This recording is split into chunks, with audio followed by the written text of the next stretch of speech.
माजी गृहराज्यमंत्री हंसराज अहिर आपल्या सोबत आहे. सर, विधानसभा निवडणुकीचे वारे आहे, कशी तयारी सुरू आहे त्या अनुषंगाने? या ठिकाणच्या कार्यकर्त्यांची चांगली तयारी आहे.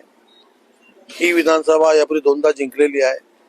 या ठिकाणी अनेकदा लोकसभा जिंकलेली हे लोकसभा क्षेत्र आहे आणि कार्यकर्ते ज्या पद्धतीने काम करतात तो विजयाकडे आम्ही चाललो आहोत असं वाटतं. आणि सर, जे गांधी चौकातले व्यापारी आहे त्यांना काय दिलासा द्याल सर? कशा त्यांच्याबद्दल काय बोला? काय समस्या एक विषय कायम असतो. व्यापाऱ्यांचा एक विषय चाललेला आहे. त्यांना असं वाटते की काही ना काही कारणाने त्यांच्याबद्दल गैरसमजामधून तक्रार झालेली असेल.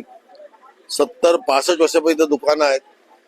इथं लोक धंदे पाणी करतात, स्वतःचंही घर चालवतात, अनेक बेरोजगारांना नोकरी देऊन काम त्यांचे चूल पेटवतात.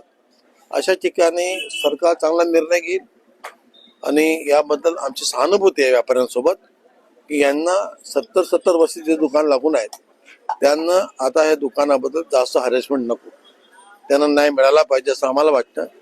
आणि म्हणून त्या आमच्या भावना, त्यांच्या भावना पाहून आम्ही इथले आमचे आमदार आणि आम्ही नेहमी त्यांच्या सोबत आहोत, उद्याही सोबत राहू, त्यांना न्याय देऊ.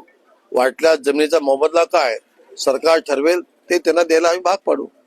सर, इथं फक्त व्यापाऱ्यांचा प्रश्न नाही, म्हणजे खूप मोठ्या प्रमाणावर हजारो लोकांच्या रोजगाराचा प्रश्न आहे सर, त्यावर काय तोडगा निघेल सर? नाही, हे दुकानं असे हे पहा, या देशामध्ये ती लहान दुकान आहे, किराणा दुकान, कपडा दुकान, हे कल्चर आहे, व्यापारपेठ. त्याला वाचवणं आमचं काम आहे. रोजगारही वाचेल, दुकानही वाचतील, कारण हे काही बाहेरचे आलेले नाहीत ना, इथले लोकल आहेत. इथं तर कित्येक लोक, विदेशी लोक येऊन धंदे पाणी करतात. हे तर मूळ भारतीय वंशाचे लोक आहेत. ज्यांनी तक्रार केली त्यांना विचार करायला पाहिजे होता. थँक्यू.